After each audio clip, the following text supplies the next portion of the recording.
Hey y'all. So, what I want to address the hair and the makeup companies. Guys, not because I'm a small YouTuber, I need hair and makeup too. Remember, Corona is going around and on, still and still. But we still can fleek in your house. Listen, y'all don't have to pay me until further notice. But me need things. I need hair and I need makeup.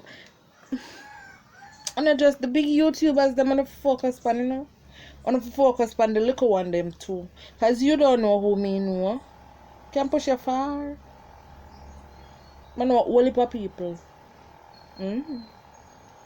Try me and you will see. Try me now. Just try me. I'll be waiting. I wonder if I address the nails company them too. Is there a nail company?